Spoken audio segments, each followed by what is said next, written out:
ప్రేమ క్లాసులు తీసుకుంటున్నాడు. మనకు అసలు ఫుడ్ గురించి తప్ప ప్రేమ గురించి తెలియదే. ఆరవ్, అసలు ప్రేమ అంటే ఏంటి? ప్రే అంటే ప్రేమించడం, మా అంటే మార్చేయడం. అది నీలాంటి వాడికిరా. రవి నువ్వు చెప్పు. ప్రేమ అంటే ఆక్సిజన్ లాంటిది. అది కనిపించదు కానీ బ్రతికేస్తుంది. ఇంతకీ తనని మాకు ఇంట్రొడ్యూస్ చేయలేదు. He's Ravi, my boyfriend. Hi, this is Ishani. Hi, I Marav. Hello అండి. హాయ్ తేజ. అయితే ఇప్పుడు నీ బాయ్ ఫ్రెండ్ నే క్వాలిటీ కంట్రోల్ టెస్ట్ చేద్దాం. ఏం చేస్తున్నారు? He's a software engineer. Oh nice. What's your CTC bro? 12 per annum. అవును, ఇంతకీ ఏ company? IBM. Wow, congrats Narani, you are very lucky. అది ప్లస్ 1 minute.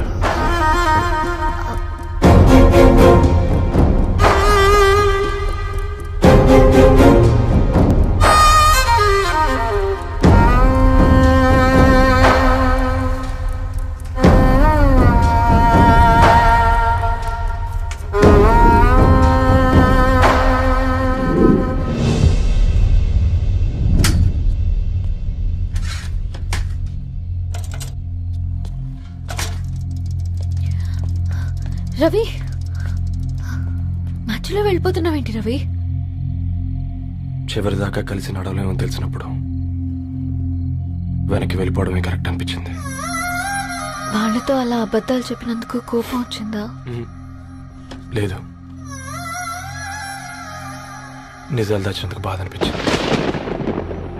నువ్వెవరో గద్వాలరెడ్డి గారి కూతురు అని నేను ప్రేమించలేదని.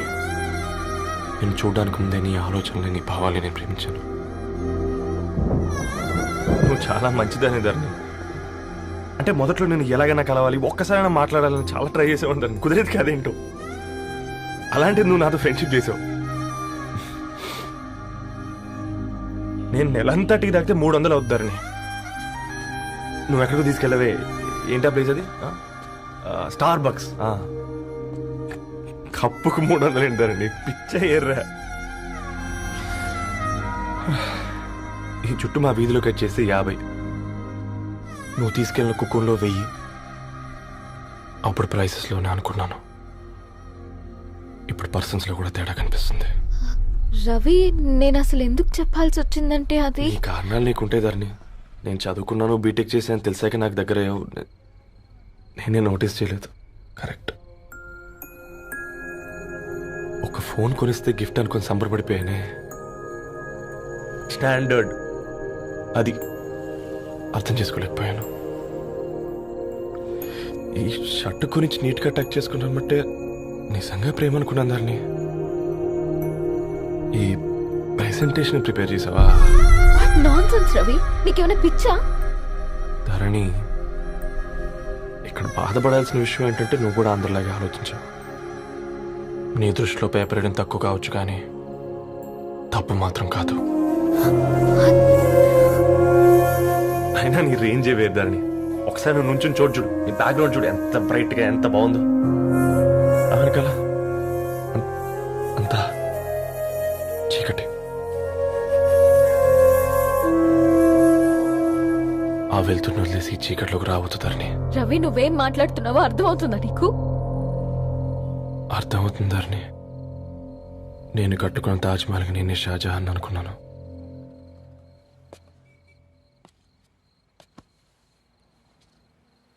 కూలీనేనా?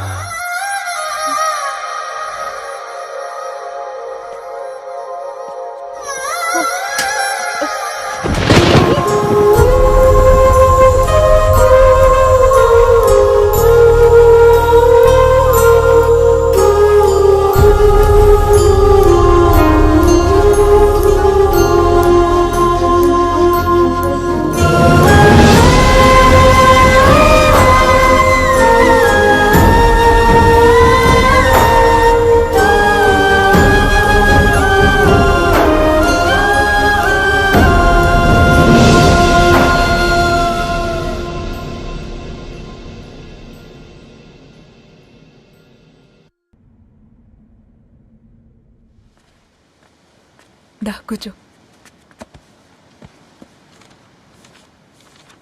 ఇంటికెళ్ళి చదువుదాం మేఘా. అమ్మ ఇప్పటికే 3 times కాల్ చేసింది. చదివాకే వెళ్దాం.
ఎవరో ఫ్యాన్స్ లేరా? అబ్బా నీకు కూడా ఫ్యాన్స్ ఉంటారా కరిగా? పేపర్లో వచ్చేటోళ్ళకే కాదు పోయి, పేపర్ వేసేటోళ్ళకి కూడా ఫ్యాన్స్ ఉంటారు. ఏయ్ ఫ్యాన్ కాదు, ఏసీ కాదు, ఎవడో అప్పు అంట ఓ మొత్తుకుంటున్నాడు. ఎత్తమంటావా? వద్దురా స్వామి, అప్పంటే ఎవడో కాదు అప్పులోడు. నువ్వు ఎత్తుతే నేనైపోతా. ఇందిరా అట్లున్నావు? ఏం లేదురా. లేదురా, ఏదో ఉంది. 4 రోజుల నుంచి ఒకరికి వెళ్ళిన పేపర్ ఇంకొకరికి ఎత్తానంట. మనోడి మీద కంప్లైంట్ వచ్చిందని పేపర్ అడ్డ దగ్గర మాట్లాడుకుంటాను. పేపర్ మారితే ఏముందిరా, న్యూస్ మారదు కదా, దానికే కంప్లైంట్ ఇచ్చారా? నువ్వు ముయ్యబే, నేను మాట్లాడుతుంది వాళ్ళ గురించి కాదు, మనోడి గురించి. మూడు బాలేదు, వదిలేండి. మూడుదేముందిరా, సాయంత్రం 4 పెగ్గులు వచ్చే సెట్ అవుతుంది. మందు తాగితే కాదు, మాట్లాడితే క్లారిటీ వస్తుందని పూర్ణాన్ని కలవడానికి వెళ్ళాను.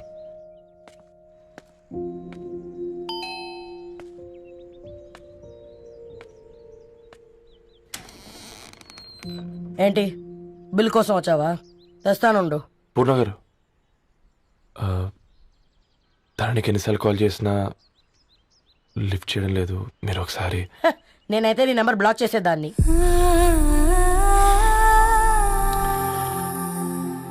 తప్పు చేశానండి. ఆ విషయం దాన్ని ఏడిపిస్తే గానీ నీకు అర్థం కాలేదా? నీతో ఒక్కరోజు ప్రయాణంలోనే నువ్వేంటో తెలుసుకుంది, కానీ ఇన్ని రోజుల ప్రయాణంలో తనేంటో తెలుసుకోలేకపోయావు. సారీ అండి, వెరీ సారీ. జరిగింది ఇన్సల్ట్గా ఫీల్ అయ్యాను తప్ప తన ఇంటెన్షన్ ఏంటో అర్థం చేసుకోలేకపోయాను. తర్వాత ఆలోచిస్తే ఇంతనే నేను పుస్తకాలు నేర్చుకుంది, అక్షరాల్లో అర్థం చేసుకుంది అనిపించింది. రవి, తనెప్పుడైనా నీ గౌరవం పెంచేదే గాని తగ్గించేదే మాత్రం కాదు. ఈ రోజుల్లో అమ్మాయిలు ఎలా ఉన్నారో పుస్తకాల్లో కాదు, బయటికి వచ్చి చూడు. మల్టిపుల్ ఆప్షన్స్ పెట్టుకుని తిరుగుతున్నారు. ఒక్క మాట గుర్తుపెట్టుకో, ధరణి లాంటి అమ్మాయి ధరణి మొత్తం వెతికినా దొరకదు.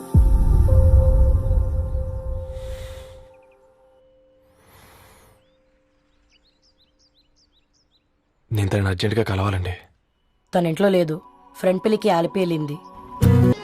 ఈరోజు అటో ఇటో తెలుసుకుంటా. ఏమ్రా సర్పం, ఏం కావాలి? నీ కాళ్ళకి చెప్పులేం లేవు కదా? అరే ఏం లేవురా బై, గిరాక్ టైం. ఏం కావాలో జల్దీ చెప్పు. ఓసిన ఎడ్డనిత, నువ్వు బత్తాయి తొక్కలేసినా మాడికాయ పిక్కలేసినా నేను సక్కంగా ఒక్కటే మాట చెప్పాడా, ఐ లవ్ యూ. నువ్వు అంటే పెళ్లి చేసుకుందాం.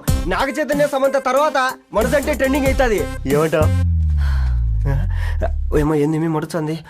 నేను బి సీదా చెప్తున్నాను రా బై, నాకు పెళ్లి చేసుకునే ఉద్దేశం లేదు. నాది కూడా సేమ్ ఫీలింగ్ మ్యామ్. పెళ్ళా తొక్క, మనం ట్రెండ్ని ఫాలో అవద్దు, సెట్ చేద్దాం.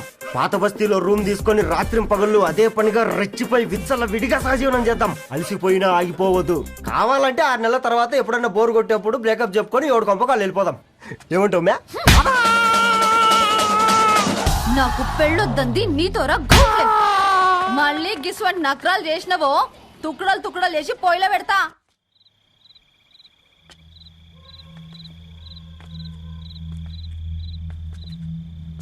ఫోన్ పికప్ చేయట్లేదమ్మా. ఇంకొకసారి ట్రై చేయవే. ఇన్ఫర్మేషన్ ఇవ్వకుండా ఇంత రాత్రి దాకా మీ నాన్న ఎప్పుడు బయట ఉండరు. నువ్వు టెన్షన్ పడకమ్మా.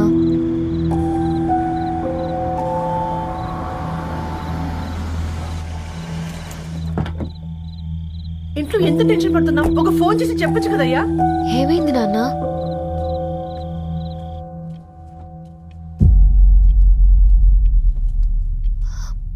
ఏంటి నాన్న అలా ఉన్నారు? ఏమైంది? సాంబశివరావు అంకుల్ ఉన్నారు కదా, ఏమైంది అన్నయ్యకి? మొన్నే కదా పెళ్లి కాడొచ్చి వెళ్ళారు. సాంబశివరావుకి ఏం కాలేదే. వాళ్ళ అమ్మాయి గీత ఉంది కదా, తను సూసైడ్ చేసుకుని చనిపోయింది. వారాల్లో పెళ్లి పెట్టుకుని తన సూసైడ్ చేసుకోవడం ఏంటి నాన్న? పొద్దున ఆఫీసులో కూడా వారం రోజుల్లో నా బిడ్డ లండన్ పోతుంది, ఈసారి సమ్మర్ హాలిడేస్కి నేను కూడా వెళ్తానన్నాడమ్మా. కానీ సాయంత్రానికల్లా అంతా అయిపోయింది. అంత పని ఎలా చేసింది అయ్యా పిచ్చి పిల్ల? ప్రేమ ఎవరినో ఇష్టపడిందంట, ఇంట్లో చెప్పడానికి భయపడింది. ఇంతలో పెళ్లి దగ్గర పడింది, అంతే. అయినా మీ జనరేషన్ పిల్లలంతా ఇలా ఉన్నారేంటి బేట? ప్రతి చిన్న విషయం ఇంట్లో చెప్పి మీరు ఈ విషయం చెప్పలేరా? చెప్తే తిడతారు లేదా కొడతారు, కానీ చంపుకోరు కదమ్మా. చెప్పే రకంగా చెప్తే పిల్లల మీద ప్రేమతో ఒప్పుకుంటారు కదమ్మా.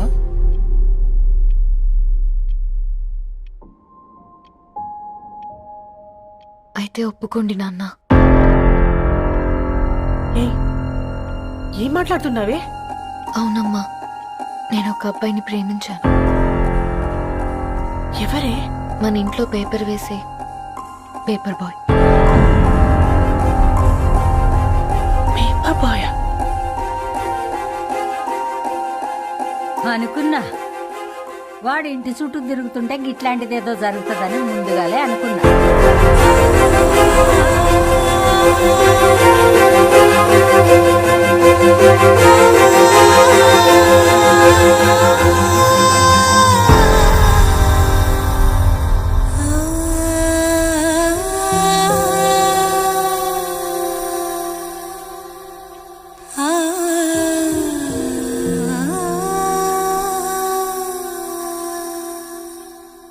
ఏం ఆలోచిస్తున్నారు నాన్న? చెప్పే ఫ్రీడమ్ పిల్లలు తీసుకున్నా ఒప్పుకునే ధైర్యం పేరెంట్స్కి ఉండదనుకొని ఉంటుంది నాన్న. గీత అర్ధరాత్రి 2 అయింది. ఈ రూమ్లో మీరు, ఆ రూమ్లో నేను. సాంబశివరావు అంకుల్ ఇంటికి మన ఇంటికి తేడా ఉంది నాన్న. కాకపోతే అక్కడ అమ్మాయి లేదు, ఇక్కడ నేనున్నాను, అంతే. పోయి పోయి పేపర్ బాయ్ అంటే చిన్నప్పుడు మనం దసరాకి గద్వాల్ వెళ్తే ఆ కనుచూపు మేరకు కనిపించే పొలాలన్నీ మనవే అని చెప్పేవారు. కనీసం ఇప్పుడు వెళ్తే మీ కంటి చూపుతో గుర్తుపట్టగలరా? మన పక్కన ఎంతుందన్నది ఇంపార్టెంట్ కాదు నాన్న, మన పక్కన ఎవరున్నారన్నది ఇంపార్టెంట్. ఒక అమ్మాయికి ఫాదర్ ముందుండాలి, బ్రదర్ వెనకుండాలి, భర్త పక్కన ఉండాలి అని అంటారు కదా నాన్న. పేపర్ బాయ్ అయినా ఇంజనీరింగ్ చదివాడు, ఇంటిని చూసుకుంటున్నాడు, బాధ్యతలు తెలిసినవాడు నాన్న. భవిష్యత్తు బాగుంటుంది.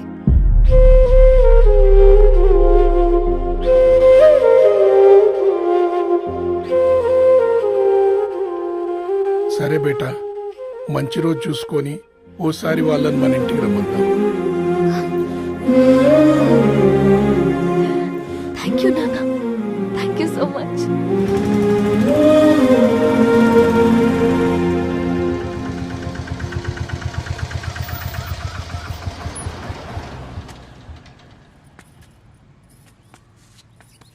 నాకెందుకు భయం అవుతుందిరా. ఏం పర్లేదే, రా. నమస్తే అండి. నమస్తే అమ్మా, బాగున్నారా? నమస్తే సార్, బాగున్నామండి. బాబు, ఆటో అయినా పంపించినా?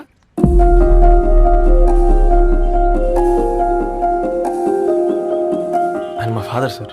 గంతేలే, కొడుకు పేపర్ బాయ్ అయితే అయ్యి ఆటో డ్రైవర్ కాకి ఇంకేమైతాడు? అయినా నాకే. ఓ, ఐఎమ్ సారీ. ఏమనుకోవద్దండి, ప్లీజ్ ప్లీజ్ రండి, ప్లీజ్ కూర్చోండి అంకుల్. కూర్చోండి. కూర్చోండి అమ్మా. అరే అరే అరే, అదేంది పైన కూర్చోండి, ఏమైనా ఇబ్బంది పడుతున్నా ఏంది? ఇది మన ఇల్లే అనుకొని ఫ్రీగా ఉండండి. పర్లేదు సార్. అరే సోఫాలో కూర్చోండి. చెప్పు బాబు. కూర్చోండి మ్మ్. ప్లీజ్. సారు, నేను ఒక ఆటో డ్రైవర్ని సారు. నేను మీ ఇంటి గేట్ వరకే రాగలను. నా కొడుకు సాధారణ పేపర్ బాయ్, వాడి ఇంటి డోర్ వరకే రాగలడు. నా భార్య ఓ వంట మనిషి, ఈ ఇంట్లో వంటగది వరకు మాత్రమే రాగలదు. అలాంటి మమ్మల్ని మీ ఇంటికి పిలిచి మీతో పాటు మమ్మల్ని కూర్చోబెట్టుకుని ఎంత మర్యాదగా మాట్లాడుతున్నారంటే నిజంగా దాంట్లో ఏముందండి, మీ ఇంటికంటే మా ఇంట్లో 2 గదులు 4 గోడలు ఎక్కువ ఉన్నాయి. కానీ మా అమ్మాయి ఒక పేపర్ బాయ్ని ప్రేమించిందంటే ముందుగా మేము కొద్దిగా పరేషాన్ అయినామండి. కానీ ఎప్పుడైతే మా డాటర్ మాతో మాట్లాడిందో మాకు విషయం అర్థమైంది. అబ్బాయిలు నచ్చితేనే ప్రేమిస్తారు, అమ్మాయిలు నమ్మితేనే ప్రేమిస్తారని. అందుకే మేము ఈ నిర్ణయం తీసుకున్నామండి. అయ్యో మీరేంటి అమ్మాయిలు? కూర్చోండి. తీసుకోండి. బాబు, థ్యాంక్స్ అండి. అత్తయ్య. ఎండి గ్లాసులో కాఫీ ఇచ్చినావు, ఎత్తుకోవతరేమో చూ. అత్తయ్య. మాకు 3 పిల్లలు. నేను సంపాదించిందంతా 3కి సమానమే. ఇంకా మీకేమైనా కావాలంటే అడగండి. అయ్యో